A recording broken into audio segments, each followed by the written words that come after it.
The year was 1494. In a windswept city on the Black Sea coast, Trabzon, a cry echoed through the palace halls.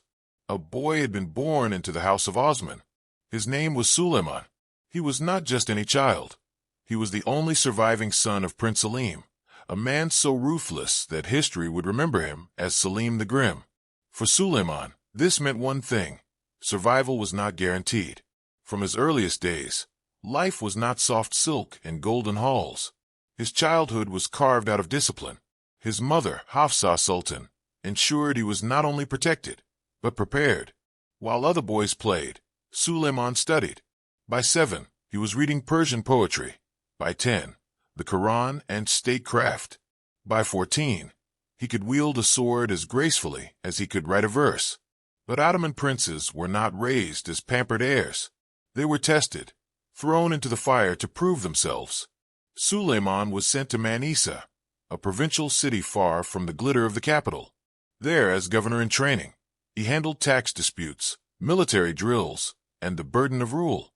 Every decision he made was reported back to Istanbul. One mistake could mean disgrace.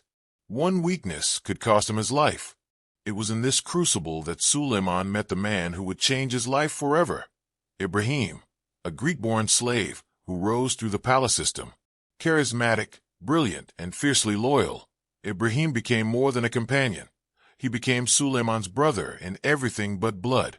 But in the Ottoman court, friendship was dangerous. Allies could become enemies. And the closer a man stood to the Sultan, the closer he stood to death. This was the beginning of Suleiman's story, the boy who would grow into an emperor, feared by kings and popes, and remembered as Suleiman the Magnificent. In the autumn of 1520, the Ottoman Empire fell silent. Its ruler, Selim the Grim, was dead. He had been feared by everyone, from the deserts of Arabia to the palaces of Europe. And now, into that silence, stepped a young man of just 26. His name, Suleiman. To the people, he was everything his father was not. Where Selim was cruel, Suleiman was gentle. Where Selim inspired fear, Suleiman inspired hope. The crowds cheered as he ascended the throne, believing that at last a scholar king had come, a man of poetry, law, and mercy. But inside the palace, beneath the gold and marble, the air was thick with whispers. Ministers wondered, could this soft ruler survive the ruthless game of empire? Generals doubted whether a man who wrote Persian love poems could command an army. And in the shadows of the harem, rival consorts plotted, already imagining who might capture the young sultan's heart, because love, in the Ottoman court, was never just love. It was power. Suleiman's first move shocked them all. Within weeks, he began rewriting laws that had protected corrupt officials for decades. He dismissed judges, punished bribe-takers, and made clear that even the most powerful men were not untouchable. It was bold, it was dangerous, and it made enemies. At the same time, he prepared for war. Letters were dispatched to the borders, summoning soldiers and supplies. The world did not know it yet, but a storm was gathering. A sultan was about to rise who would terrify Europe, reshape the Middle East, and turn the Ottoman Empire into the most feared power on earth. But behind every empire's glory lies betrayal, ambition, and a love story that would change everything. When Suleiman ascended the throne, many whispered he was too soft, too much a poet, too much a dreamer. But in 1521, the world saw a different man. His armies thundered north and seized Belgrade, the fortress that Christian Europe had long trusted as its shield. Its fall was not just a victory, it was a message. The gates of Central Europe now stood wide open.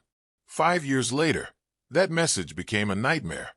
1526, the Battle of Mohacs. On a field drenched in rain and blood, Suleiman's forces crushed the Hungarian army in less than 2 hours. King Louis II himself drowned in the marshes as his kingdom collapsed around him. To Christian Europe, it was a catastrophe so sudden, so absolute, it felt like divine punishment. To Suleiman, it was only the beginning. 3 years later, in 1529, Suleiman pushed further than any Ottoman before him, marching on Vienna, the heart of the Habsburg Empire. But here fate turned. Torrential rains turned the roads into rivers of mud. Cannons sank, horses starved, and winter crept over the camp. The siege failed. Vienna stood, but the fear it unleashed would haunt Europe for centuries. Parents warned their children with a single name, the Turk. And Suleiman was not only a master of land. At sea, he unleashed his admiral, Barbarossa, a former corsair whose fleets carved through the Mediterranean like wolves among sheep. In 1538, at the Battle of Preveza, Barbarossa shattered the combined Christian navy. From Spain to Venice, ships no longer sailed without dread. The Mediterranean, once a Christian sea, was now Ottoman. But beneath these triumphs lay cracks. Every victory made Suleiman a god in the eyes of his people, yet also deepened the envy of rivals. Charles V, Holy Roman Emperor, became his eternal shadow, a mirror image of ambition across the continent. The two men never met face to face, but their empires collided in every city, every battlefield, every whisper of alliance or betrayal. And in the palace, behind veils and locked doors, another war brewed. A war of love and intrigue, where a woman's smile could mean a kingdom gained or lost. While Europe saw Suleiman as a warrior king, inside Topkapi, he was something far more vulnerable. A man, destined to fall under the spell of a slave woman who would rewrite the future of the empire. Suleiman was not only a warrior. To his people, he was King Uni, the lawgiver. He took a realm that stretched across 3 continents and bound it with a single code of justice. Corruption was hunted down, courts were reformed, and even the humblest villager could appeal to the Sultan himself. His empire became not just vast, but ordered. Inside the marble halls of Topkapi Palace, that order glittered like gold. Envoys from Venice, France, and Persia jostled for favor. The court overflowed with poetry, music, and architecture. Suleiman himself wrote verses under the pen name Muhibi, the lover. The Ottomans, once feared as raiders, now dazzled as patrons of civilization. To many, it seemed like the dawn of a new, enlightened age. But golden light always casts the darkest shadows. Behind the silks and jewels, the palace was a battlefield of whispers. Viziers plotted, ambassadors bribed, and even brothers eyed each other with blades hidden in their smiles. Suleiman's absolute power made him untouchable, but it also made every decision a matter of life and death. One signature could raise a man to glory, or send him to the gallows. And at the center of it all was a truth that no soldier, no law, no empire could shield him from love. For amid the splendor, a slave woman from distant Ruthenia captured his heart. Her name was Hurrem. To outsiders, she was merely another concubine. But in secret, she began weaving threads of influence through the Sultan's soul, threads strong enough to topple traditions and shatter dynasties. The Golden Empire was real, but beneath its shining surface, betrayal was already blooming. And soon, Suleiman would learn that the deadliest battles are not fought with swords, but with love. Her name was Hurrem. To the Ottomans, she was just another slave, captured from the fields of Ruthenia, brought in chains to Istanbul. But soon, she would become something the empire had never seen before, the legal wife of a sultan. For centuries, Ottoman rulers kept concubines, never queens. But Suleiman broke that tradition for her. He married her, crowned her, loved her, and with that act, he shifted the balance of power inside the empire forever. Hurrem was more than a lover. She was a strategist. In the shadowed corridors of Topkapi Palace, she built alliances, outmaneuvered rivals, and placed her children at the center of succession. Courtiers whispered about her sorcery, calling her a witch who bewitched the Sultan. But the truth was simpler and far more dangerous. She was brilliant. Her rise marked the beginning of the Sultanate of Women, an era where the harem, the forbidden world of silks and shadows, became a political weapon. But every weapon draws blood. The first to fall was Ibrahim Pasha, Suleiman's childhood friend, his most trusted vizier. Once a Greek slave, Ibrahim had risen to stand almost equal with the Sultan himself. But whispers filled the palace: arrogance, treachery, secret ambitions. Some say Hurrem planted those whispers. In 1536, Suleiman ordered Ibrahim strangled during a banquet. The Sultan never spoke his friend's name again. The next tragedy was even darker. Prince Mustafa, the Sultan's eldest son, adored by the army, beloved by the people, stood as heir to the throne. But to Hurrem, Mustafa was an obstacle to her own son's futures. Letters appeared, accusing him of plotting rebellion. Were they forged? Many believed so. But in 1553, Suleiman made his choice. Inside his tent, he watched as his soldiers strangled Mustafa with a silken cord. A father killed his own son, perhaps the greatest stain on his reign. When Hurrem died in 1558, the palace fell silent.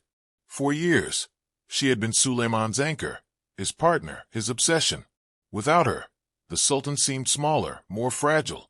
The empire still glittered, but its brightest jewel was gone. And so, the greatest ruler of the Ottomans was left alone, with his victories, his empire, and his ghosts. By the 1560s, the great Suleiman was no longer the golden conqueror of Belgrade and Mohacs. His hair had silvered, his body was heavy with illness, yet the Sultan refused to fade quietly into memory. One last time, he mounted his horse and rode at the head of his army, toward the fortress of Sijidvar in Hungary. It was a campaign wreathed in shadows. Suleiman was nearly 70, too frail to fight, yet too proud to let another lead in his place. His soldiers saw a weary old man, but also their sovereign, wrapped in silks, carried in a litter, still commanding the empire's might. Then, in September 1566, inside his command tent, Suleiman's body finally gave out. The Sultan of 24 victories, the lawgiver, the lover of Hurrem, was dead. But here lies the twist. No one was allowed to know. His viziers understood that if word spread, panic would rip through the camp. The siege would collapse. So they locked the tent, sealed the body, and whispered orders as though the Sultan were still alive. Soldiers were told their master was simply resting, too busy with strategy to appear. Meals were carried inside his chamber and left untouched. From within came only silence, and outside the cannons roared. Days later, Sijidvar fell. Only then did the truth emerge. Their Sultan had been dead the whole time. It was the perfect ending to a reign built on both glory and shadows, an emperor whose life was defined by conquest, betrayal, and love, now ruling even in death through an illusion. Suleiman the Magnificent, Kanuni the lawgiver, was gone, but the empire he forged, and the ghosts he left behind, would haunt the Ottoman court for centuries. For 46 years, Suleiman the Magnificent sat upon the Ottoman throne, the longest reign in the empire's history. Under his hand, the map of the world was redrawn. His banners flew from the deserts of North Africa to the gates of Baghdad, from the shores of the Red Sea to the very walls of Vienna. Europe trembled, Asia bowed, and the Mediterranean became an Ottoman lake. But conquest alone does not define a man. Suleiman was also Kanuni, the lawgiver. He carved order from chaos, weaving together a legal code that bound Christians, Muslims, and Jews under one imperial system. His court became a beacon of diplomacy, poetry, and art. The Suleimani Mosque still towers over Istanbul, a silent monument to his vision, its domes and minarets whispering his name into eternity. Yet, even this brilliance was stained by shadow. He was a poet, writing tender verses under the pen name Mohibi, revealing a heart that longed for beauty and love. But he was also the father who condemned his own son, the ruler who allowed whispers and betrayals to poison his bloodline, and the husband who lost Hurrem Sultan, the woman who had turned his palace into both a sanctuary and a battlefield. When Suleiman died at Sijidvar, he left behind not just an empire at its zenith, but a dynasty already cracking beneath the weight of ambition and intrigue. The golden age he built did not last. After him, the Ottomans would never again shine so brightly. His legacy is therefore a paradox: conqueror and lawgiver, lover and betrayer, poet and executioner. Suleiman the Magnificent rose higher than any sultan before him, and in his absence, the decline began.